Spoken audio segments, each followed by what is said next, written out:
In this video, we're going to look at how to communicate concisely, probably the number one professional communication skill that you should develop. So let's get into it.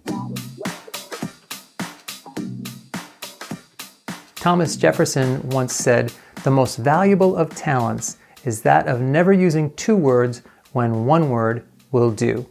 He was talking about concise communication, and that is the topic of our video. You want to be concise, not long-winded, because there are a lot of benefits to communicating concisely. First of all, it'll help you sound more like a leader almost instantly, because that's how leaders communicate. They have that nice, crisp sound. The second thing it'll do, it'll be more likely that people understand and follow what you're saying, and that's a big part of why we communicate in the first place. Another advantage is that we have a lot more influence when our communication is concise. The overall main point of this video is that concise communication makes you sound more confident. I'd like to share 3 tips with you on how you can be more concise in your very next conversation, meeting, and interaction. Now, the first tip is a phrase or a statement that I would like to teach you. You can say the statement out loud or you can say it in your head. And the statement is this: if I had to boil it down, I would say. And if you say this statement, this phrase, right before you share your actual message, it will train you into a habit of communicating concisely. So out loud, it would sound like this. You're in a meeting, people are talking, you're finally ready to say what you want to say. You give it some thought, and then you say out loud, if I had to boil it down, I would say, and then you share your actual message. Maybe your message is, I think that plan A has more advantages than plan B.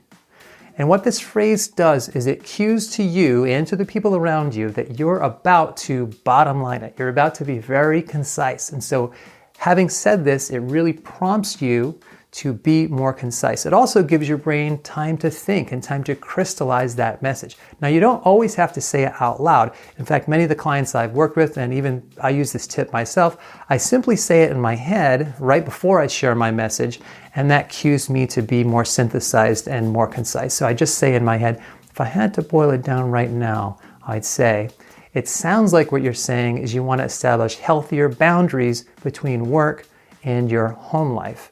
And by prompting your brain to think that way and just saying it in your head, that's called self-talk, that helps you be more concise when you finally do speak out loud. So that's tip number 1. Tip number 2 is a little different. This is for everyday conversations at work and with other people. And in a conversation, the tip is this: you want to strive for short talking turns. That means when it's your turn to talk, you give about 1 or 2 sentences, and then in the conversation, you leave room for the other person to give their talking turn, their 1 or 2 sentences, or however long they talk. And by sticking to this discipline of 1 or 2 sentences per talking turn, you create a dialogue with the other person instead of a monologue. Monologues are really not okay in conversations. If you approach people and you talk at them for extended talking turns, a long time, a couple minutes straight, it's going to be a huge turnoff, and the next time they see you coming, they're likely to try to find a way out of that conversation. We all want a dialogue, and by limiting your talking turns to just 1 or 2 sentences, you will create that wonderful dialogue and exchange of ideas that everybody wants.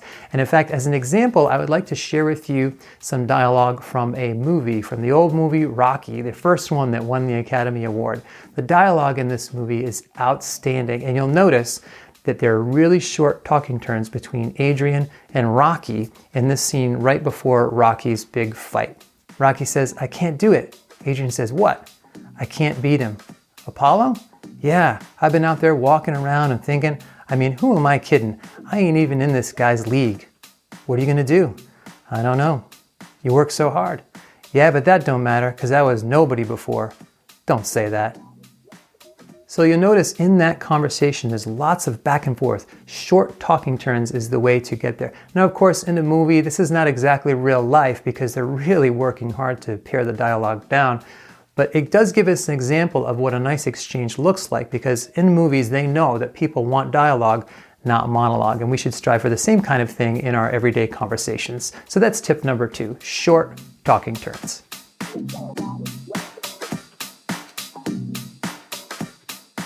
And the third tip I want to give you is for meetings, and that is create a communication plan before your meeting.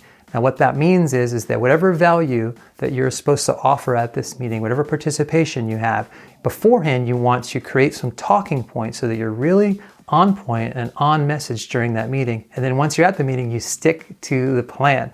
You resist the temptation to go on tangents and pull the meeting off track.